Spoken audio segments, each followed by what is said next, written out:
sleep, no men, and you rejoined for that? Why? It beats the hell out of me. For thrills, adventure, and excitement, nothing beats the United States Army!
The FilmNet premieres for this week are Bittersweet, on Monday at 7.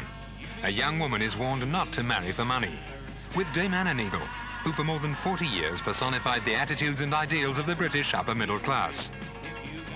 Tuesday, we're racing through the USA in Cannonball Run 2, with Burt Reynolds, Dom DeLuise and Shirley MacLaine.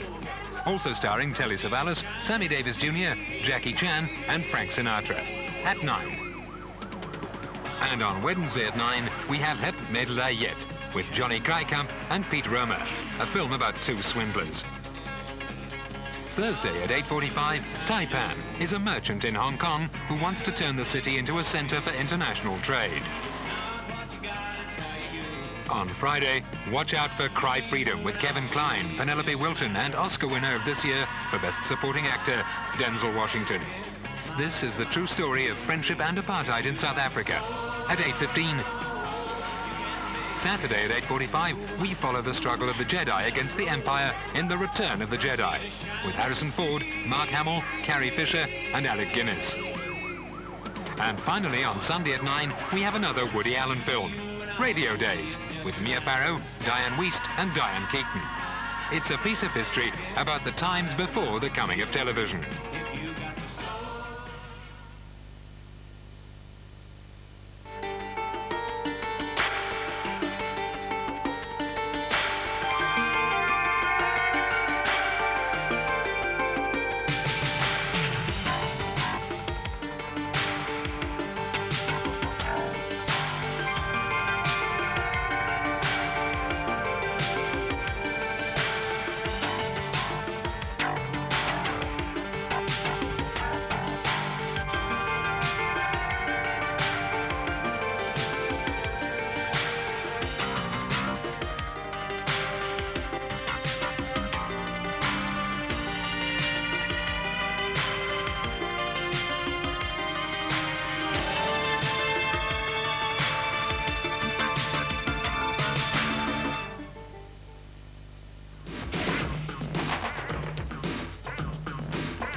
Greenwich Mean Time.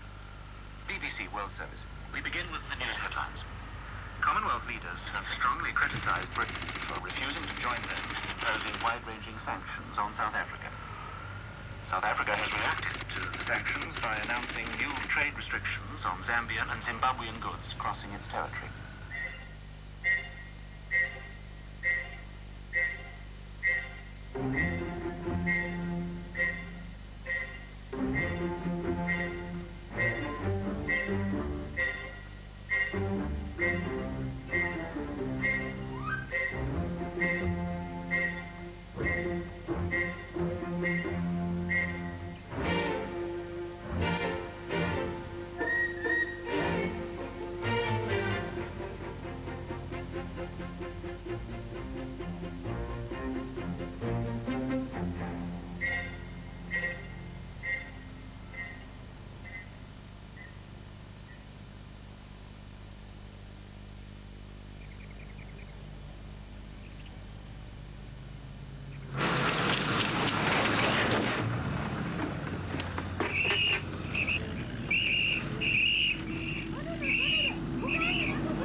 bought a number of subjects, or rather I took options on a number of subjects about South Africa. The difficulty was always that the situation in South Africa varied so much that you were constantly being placed out of date.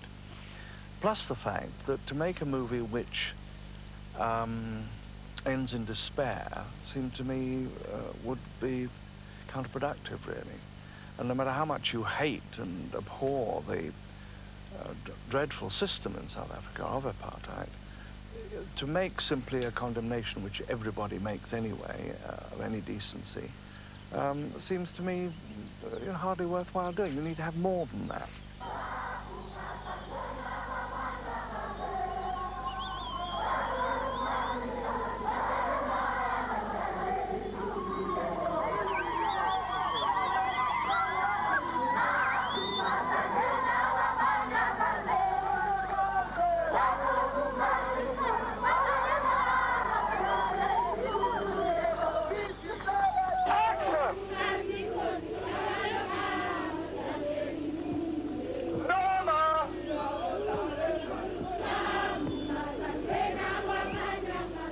In the film, we show what happened in the South African township of Soweto in the summer of 1976.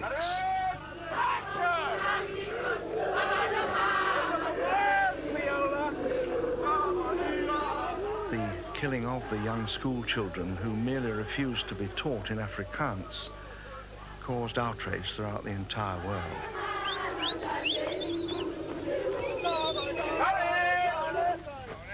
Very good indeed. Thank you, darling, very much.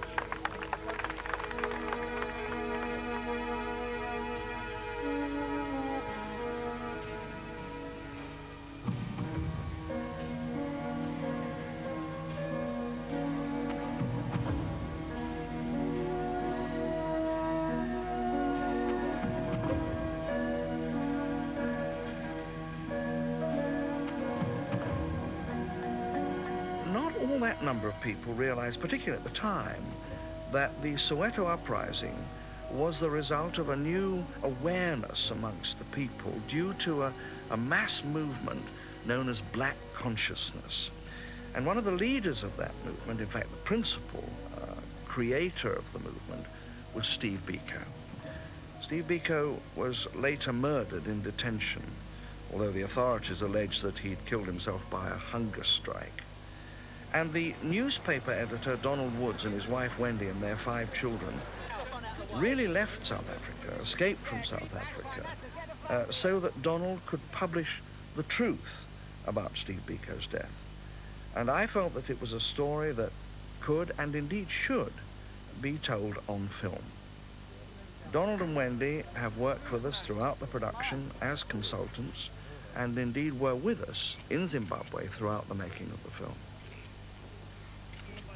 When Cry Freedom became a real possibility, and I had read everything that I could lay my hands on, and I had met as many people as I could, I felt that somehow or another, if I was to have the cheek to attempt this subject, I really ought to get my feet onto South African soil. And all was peaceful, really, until it was known that we were going to see Winnie Mandela. And they accused me of going to South Africa financed by Moscow, of being a member of the Communist Party, of being there to create terror and riot and total civil disobedience, and to bring about the downfall of South Africa. I mean, juvenile, idiotic, pathetic in its crude character assassination, supposedly. And we were asked to leave the country. Not before, I might say, some of the real dreadful right-wing, real right-wing yobbos attempted to dust me up at a petrol filling station in the gents' loo. I think a lot of confusion was spread inside the country by the South African government and their fellow travelers, trying to imply that this was a biographical film about Steve Biko. And when they gave that impression, obviously a number of Steve's family and friends were concerned, as I would have been. And now that they realize that isn't the film that's being made, a lot of this concern has vanished. I suppose there will be some until they actually see what's on the screen. Donald Woods was the editor of the Dispatch in South Africa, and he is played by an American actor called Kevin Kline. I think Kevin Kline is a tremendous actor. He's immensely conscientious. He never stops asking questions and never minds if you walk up to him and correct something he's saying. The place was smashed up the other night, and... Yeah, I know about that. My police are investigating. Your police are the ones who did it. What makes you say that? Wendy can hear his accent better than he can. 'Cause I'll say to Donald, I'll say, well, is it you say, is this the correct pronunciation? And then he'll say, I'll say, is it pronounced, is it sit in this chair? He'll say, no, it's sit in this chair. I said, that's what I said, sit in this chair. It's not sit in this chair, it's sit. He'll say, no, it's sit. So it's, I don't know, a lot of times I just can't, I think I'm hearing it, and either I'm not hearing it, or he's not hearing that I hear it, or, I don't know. It's very confusing.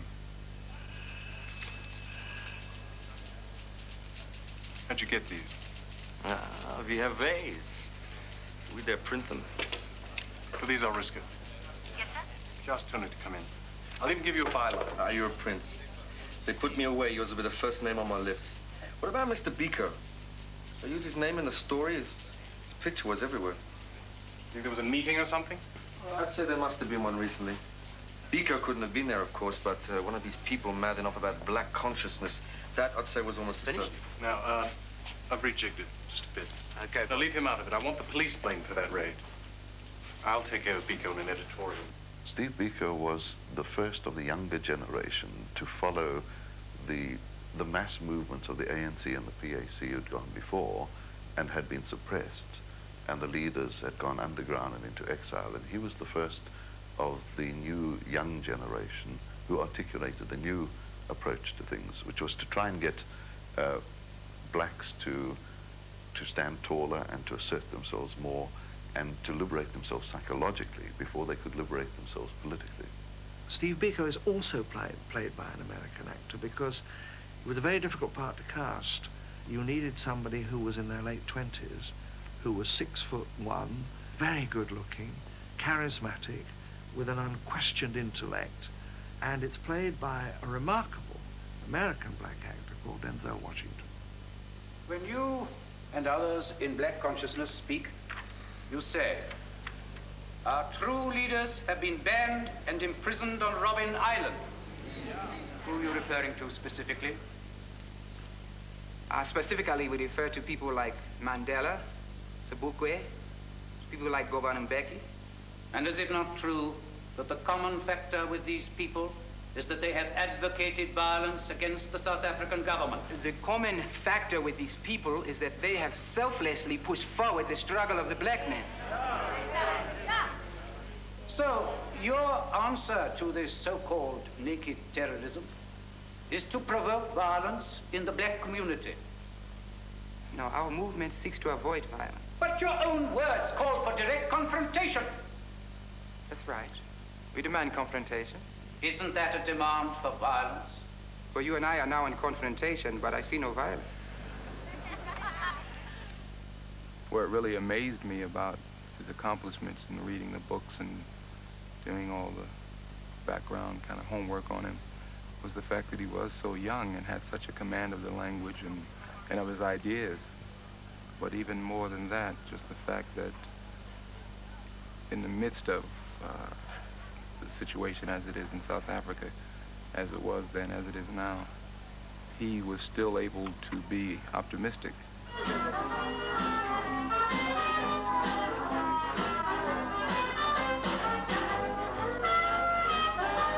Really does. Oh, really does. We'd cast an awful lot of marvellous faces for the shebeen from local people.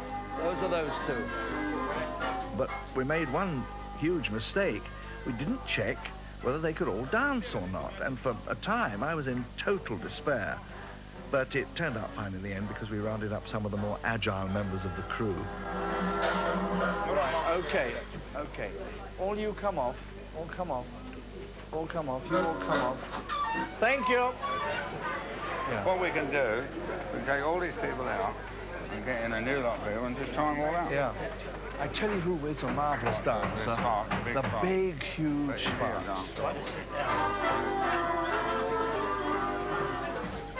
He was doing a pelvis movement this morning, she said. He was doing what? Right, a pelvis movement. Yeah. Okay, cut it. Right, okay, you're on. Don't you? The shebeens in South Africa, from what I was told, were used as a meeting place for the leaders of the different areas, black leaders. Now, we're not really using it in that sense. It's just an opportunity to show Donald Woods what goes on in this side of life in the black townships. The shebeen scene has got to have a lot of atmosphere, probably more atmosphere in it than a lot of this movie.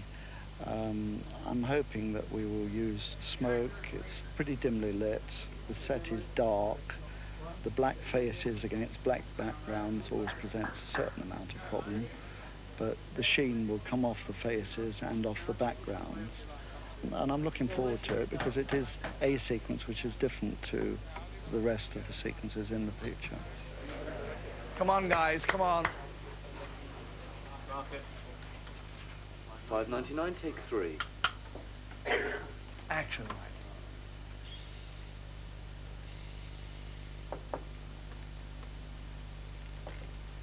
Whoa.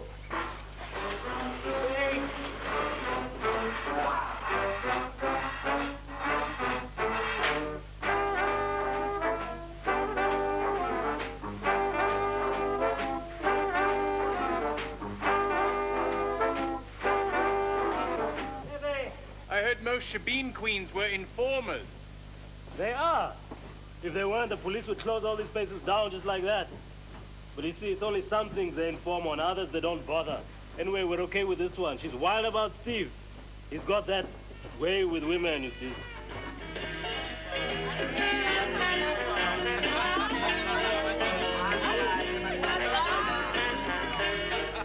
He's very articulate. Where did he get his education? He's never been inarticulate. But his father died, and when he was 17, he was taken into a mission school.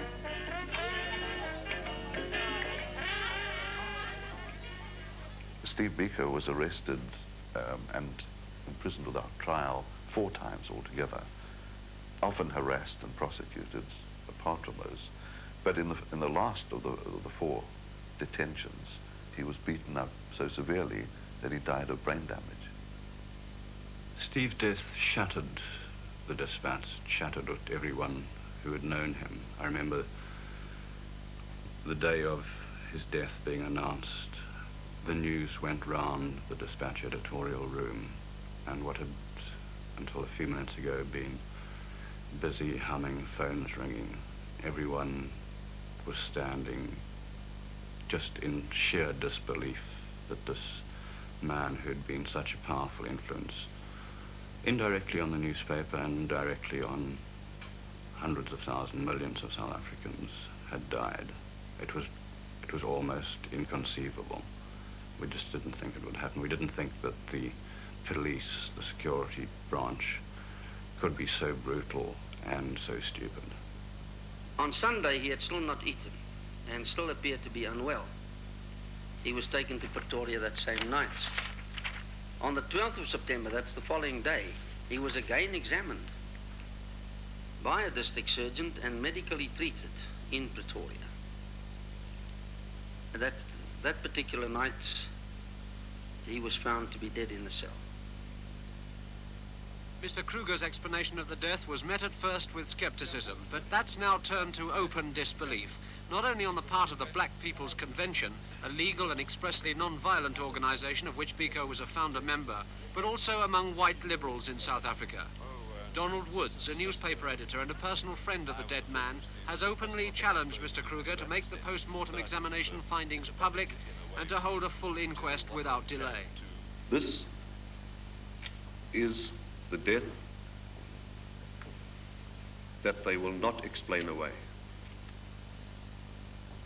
Steve and I knew that there was the possibility, unlikely though we thought it was, that he might die in detention. Therefore, we had an arrangement that if any of 4 reasons were alleged for that death, I would know it was untrue. One of them has been alleged. I felt very strongly that challenging Kruger from within South Africa was not enough, but it was enough to get me banned. In fact, the police picked me up at the airport when I was flying out to try and influence opinion in the United States. I feel that in spite of the fact that today a lot of people have been banned and detained, I feel that the reason that he has been banned is that Kruger wants to keep him quiet because the inquest is coming up. The inquest on Steve Biko? On Steve Biko, yes. Being banned is a strange experience because it's semi-imprisonment in your own house at your expense.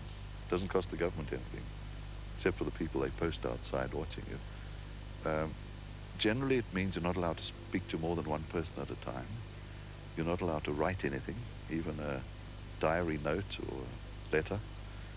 And you're not allowed to enter printing or educational or manufacturing premises. You've got to go and sign a police register. You, of course, may not travel beyond the confines of the banning area, which in my case was the magisterial district my house was situated in. You could walk along the pavement. They were never able to tell me how near I could go to other pedestrians. They said, that's what we'll be watching you, and that's for you to work out. If I'd remained in South Africa, I think I would have exploded from frustration. What Father Carney said the other day is true. We've got to leave South Africa, Wendy. What do you mean we've got to leave? Bruce contacted a publisher in England. They want my book. And Father Carney's right. When it comes out, the government will see it as treason. Can't stay.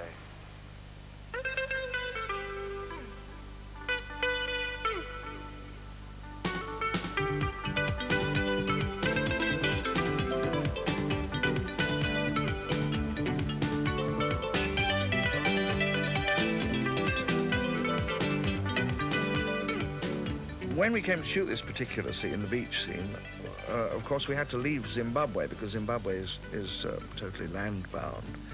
And in fact we came to Kenya, to Mombasa. And I don't think it upset the crew greatly. I think they probably had the best weekend of the entire production.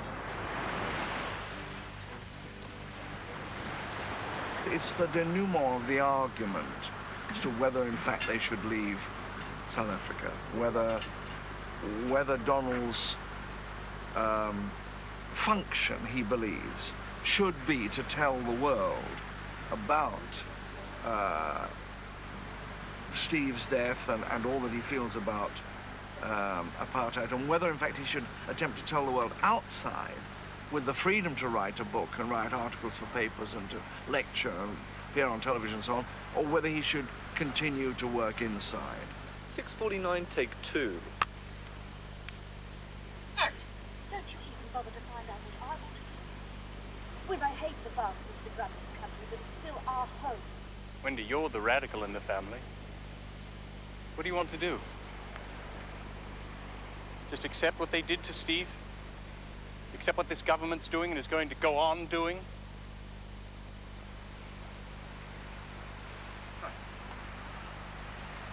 Yes, right. Very good indeed. What does it feel like for you to be playing me while I'm watching you playing me? Well, one of the nicest things is that you're there helping me with my accent. Okay, here we go. Action, darling. I don't believe this. Because you want a book published, you're going to rip the kids from their schools, their grandparents, their whole life.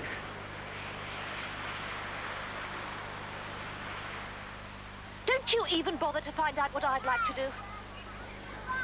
We may hate the people that run this country, but this is still our home.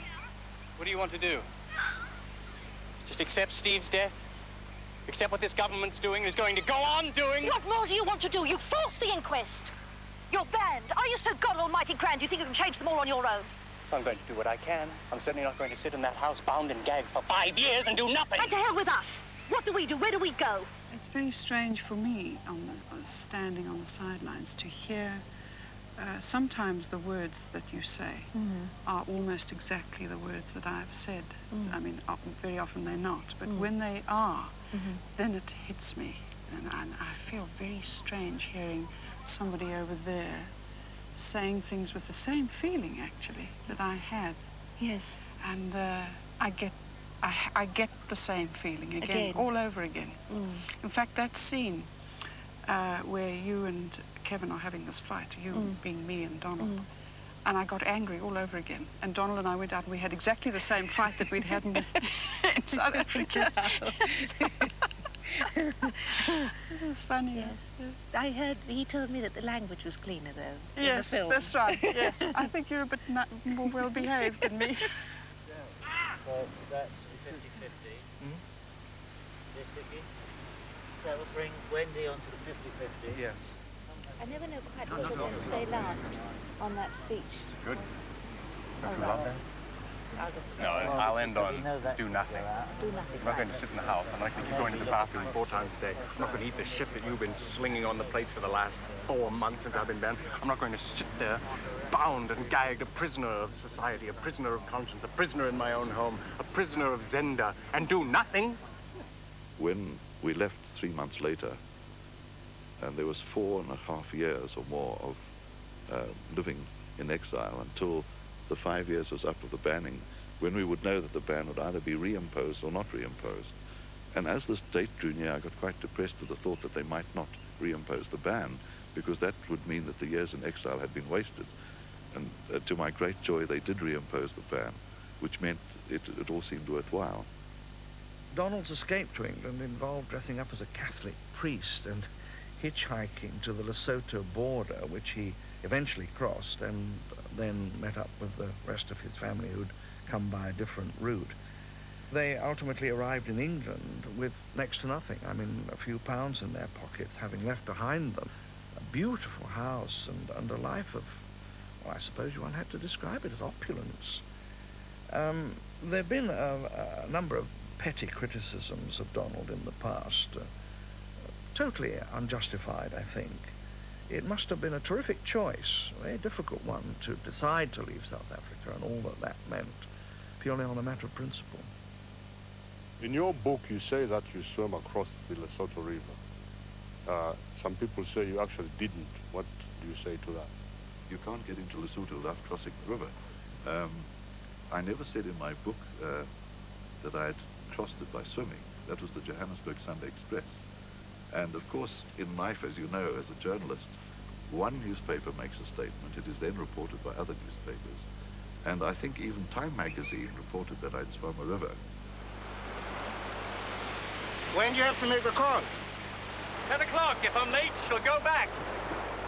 And you'll end up in jail for 10 years if you're seen with me, so for God's sake, get out of here. Aye, Bo, I didn't... It's all right, look, there's Lesotho, over there. I'll get across. I couldn't swim across because the river was in flood. And the manuscript I was carrying in that bag was bulky and very heavy. In actual fact, it's turned into a bar job, hasn't it? Luckily, in the end, I managed to get a lift over the bridge, but not before several attempts to find places to wade across. The doctor told me that there was bilharzia in the river, and don't go in. There was some talk about digging a pit and filling it with clean water. And then it was, we checked the water 3 times, and there's no bilharzia. The water's moving very rapidly. There are crocodiles, though. And then they give me a wetsuit. They say this will keep all the water out, not to worry. And in terms of the crocodiles, there will be men in a boat with high-powered rifles to shoot, you know, if they see any crocodiles move. And of course, we get there on the day, and water didn't look like it was moving very fast to me. So you hope, well, the wetsuit will work, you know. So you get in the water, and you feel wet almost immediately. And you get out and immediately start feeling all the symptoms that you've read about of bilharzia, lethargy and itching. So I'm itching all over and feeling very lethargic. And Dickie was very nice. He thanked me. He said, Thanks for doing that. You're welcome. See me in 6 months. Come and visit me in the hospital, you know.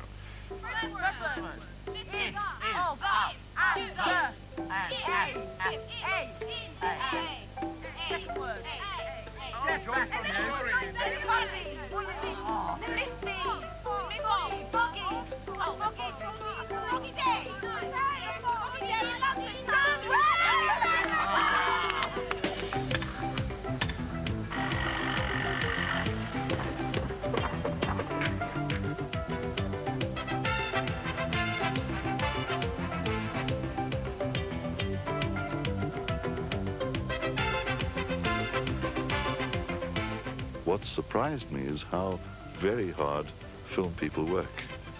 I really never had any idea it was like this. We're getting up on most days just after 5 o'clock in the morning, and we're getting back after 8. And some nights going on till 10:30, 11. Here we go.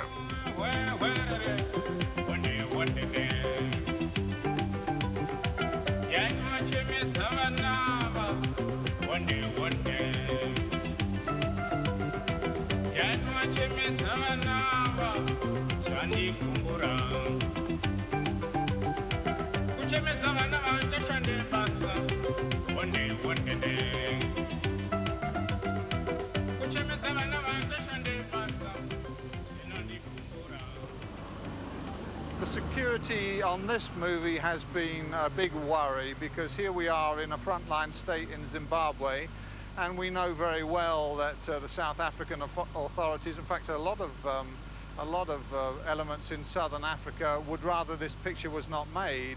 And South Africa itself has very visibly demonstrated only a short while ago how easy it is to get into these countries. So we had to take some precautions, because clearly the way to stop this movie would be to stop Richard Attenborough, or get at our actors, or sabotage our sets, or something like that. So we have taken extra precautions, and we're well guarded now. The main problem would probably come from somebody, I think more likely would be somebody infiltrating into, let's say, amongst the white policemen or army people that we've got, who could then use that situation to hurt some of the local people or something like that, which could create a riot. That would obviously be very bad publicity for the film and would be very effective in South Africa's terms. And I think it's more a threat of that nature that one has to watch out for, because the South Africans tend to be very subtle sometimes. They, I gather, had a go at sets and things that were being constructed. The Zimbabwe government told us when we left the country that there had been 4 occasions upon which there had been incursions of some kind from South Africa, which they had dealt with. There's no way in which the picture can be brought to a halt now. It isn't just come on, as it were. It's Mary, come on! You know, I mean, it really needs... I think the aim is to say it much quicker as he Yes, good. Very good. Okay. Yes, yes, yes. Hamish. Yes, darling. Use the ice creams now. I beg your pardon? Are we doing the ice creams? You're going to have the ice creams any moment. He's probably the best director of actors I've ever worked with. He has wonderful patience, and he can coax a performance out of a block of wood. And we've worked with a few tree trunks over the years. You're not so good fast on turning corners. Well, you can slow down a bit as you turn the corner. Very good. One of the biggest problems when you're directing sequences with children, 5 children I might say, plus a dog, is to keep them all entertained, and the rest of the crew were terrific. They were made great pals with them and kept them all amused. But the kids did have to spend a lot of time cramped together in various cars which were involved in the escape sequences. And one of the only things that seemed to keep them from getting bored was a certain song, which I must say, I really do hope I never have to hear again. Never mind the weather, never mind the rain, here we are together, whoop she goes again, hey! What I want you to do, Tara, is when we let you come out, you come out in the usual ways you did down here, right? right? And then you go back to jump off. And then back you go again, right? And then you jump off, that's it, until Katie says, Mary, will you come with me? Dad, if she doesn't say it, can I do 3 or 4? You can do 20.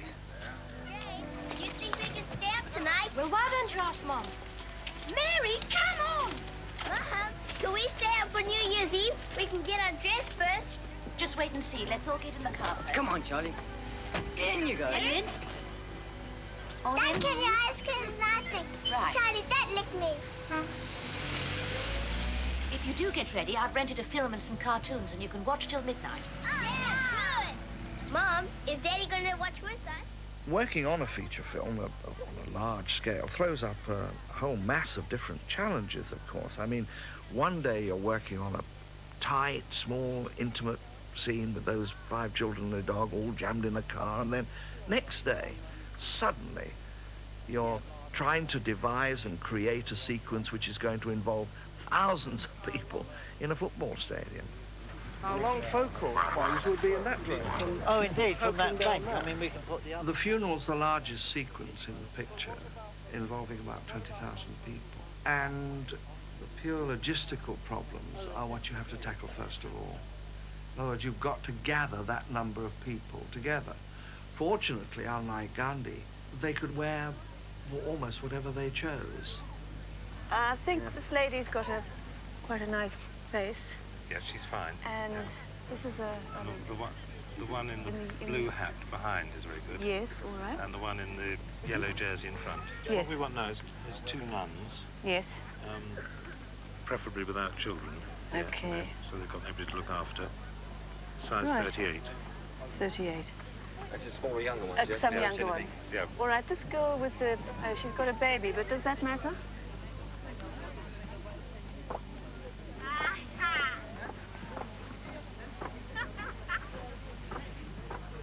That's fine. Yep. You take the shoe sizes, Julia, we'll get some shoes. We looked at several stadiums. The first decision, really, was how closely to stick with what we knew to be the truth. The truth was, in fact, a bigger stadium where the stands were covered. The reasoning behind choosing one that was simpler than the real one was that it made the event dominate the scene rather than the architecture and the stadium itself.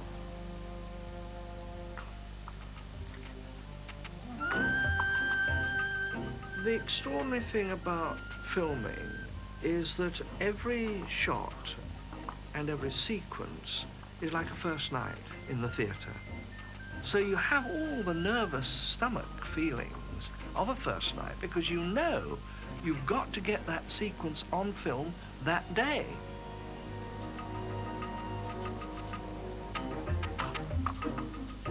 I find it actually quite moving to think that people of Zimbabwe are going to reenact this spectacle. Because I think it's not just a mechanical thing that they're doing, although it may be.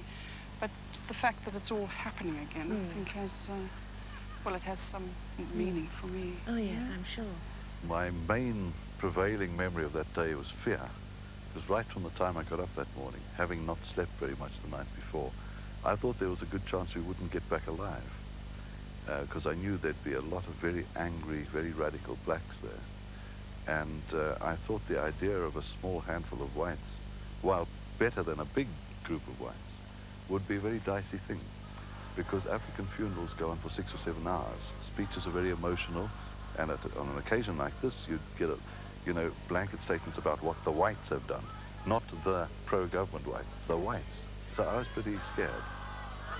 South Africa is going through a drought. A drought because there are few men of love. There are only cold men in this country. There was one moment when our maid, Evelyn, had prevailed on us to take her along, and we could never cure her of the habit of calling us master and madam, you see. And at the height of the most inflammatory speeches about what the whites had done, she suddenly got in my arms. She said, "Master, look at them." I went, "Shut up, don't call me master," you know. And there was this very tough-looking man with a scar on his face who heard this exchange, and he looked at me. And I thought, he's measuring me for the drop, you know. And he just winked and smiled. There were about 20,000 people there. There would have been about 50 to 100,000 if the police hadn't stopped all the buses coming from everywhere else in the country. Trying to get 20,000 people in the same place at the same time and understand what you're doing. You go back a few months, you start letting people know. Like in this country, where we did it through the local political party that's governing the country. That wasn't particularly difficult. We went to various areas, informed them of the date, elected group leaders. Let's say we had 20,000 people. We had like 200 group leaders who brought 100 people each. So we had to select them all from different areas. Give them the organisation so that they could organise it themselves, you know, like tags and lists and things like that. Explain to them the way the day would go, you know, like we would like you to turn up at 7:30. They have food, toilets, what they do during the day, and that they work well for the shot. So, would you move up one, please? Come over here. Sit down here. Spread them out round here. David, you get Steve to announce, because they're bunching more towards the front because they think they're going to see what's going on. The back needs to spread out more.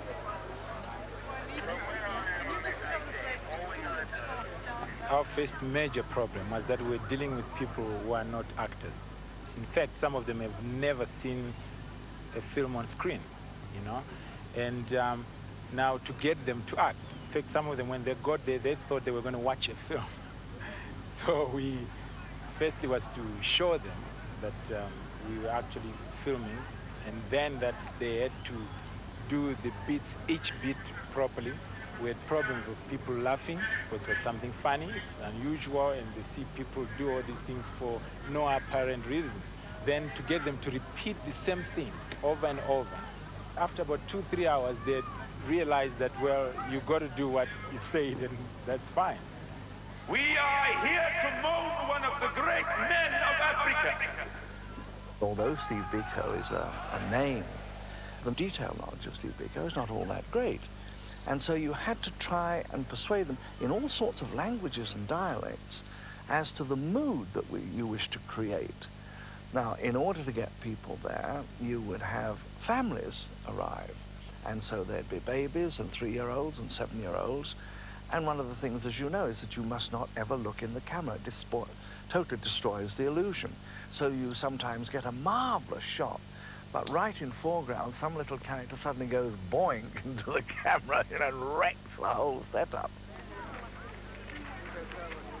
The important thing is that Joe here, who's standing here, that Joe is able to sync his arm movements, which are important, with the word now. So he just needs to be led up to it, that's all. Yes, okay. I wonder if it's an idea, Dickie, if he actually said now, and the moment his arm went up, they responded to his arm movement rather than to the word. Excellent. Then why doesn't Steve explain that? And the only difference being the last one, the first two are yells of anger. The last one is "we are here," and he'll put his arm up and they all go potty and shove up their posters and everything else. Yeah, that's national pride as opposed to anger. Right. 1, 2, 3, now! Very good. 1, 2, 3, now! But we are here!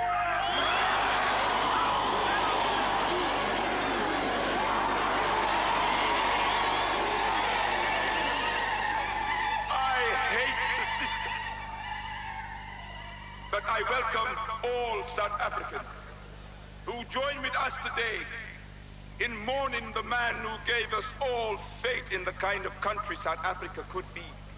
The kind of country South Africa will be when all men are judged as human beings, as equal members of God's family. And towards this day, when the isolation that creates hostility becomes the closeness that permits friendship and love, let us all join in the song of Africa that Steve Biko cherished as we do.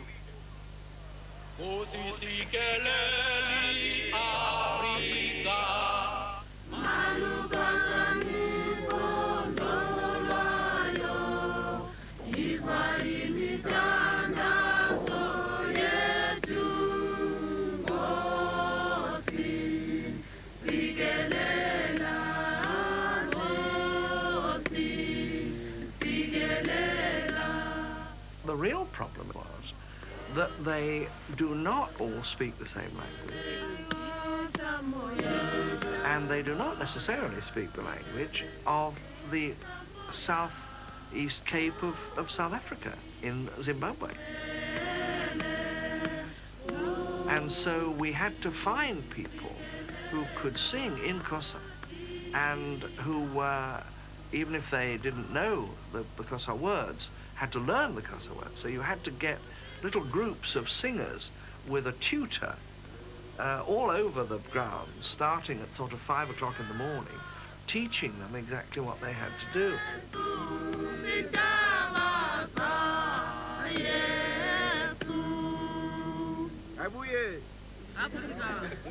We trained Shona people to sing it, so they Right. can come here and help these to sing. Well, darling, what I suggest now is that they sing it in any language that they have. That's what I've just said. That's what you said. They must sing it in any language Yeah, that that's they what I know. said to you. All over the Bella, field, they whatever. must be Yeah. singing.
People are so warm here, and much warmer than I have to admit than my own country.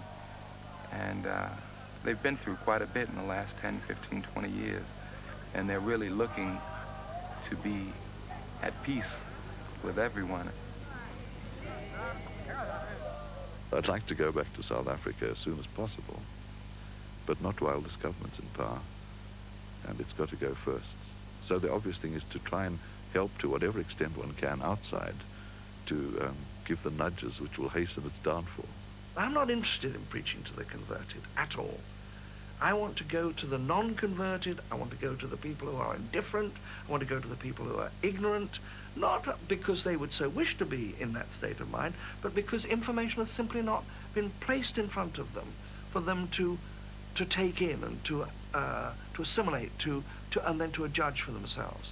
So by making a film which is shown all over the world to hundreds of millions of people, you're able to say something which no other form, no other medium has ever managed to do in history.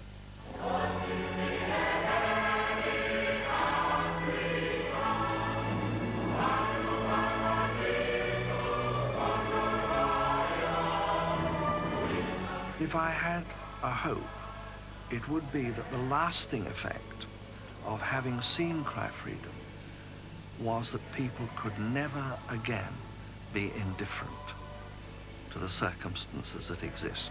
Whatever they were called upon to do, wherever they were called upon to express their opinions, never again could they be indifferent. Never again could they brush aside the existence of this appalling system that at present is in control in South Africa.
You're luckier than a pig. I picked you up. Some of these old boys around here drive right over top of you, son. Vietnamese, ain't you? Uh-huh. It's all right. Had a good time over there myself. Good-looking women. Dynamite drugs. You work for Mr. Wallace here? Uh-uh. Thought all you niece farts did.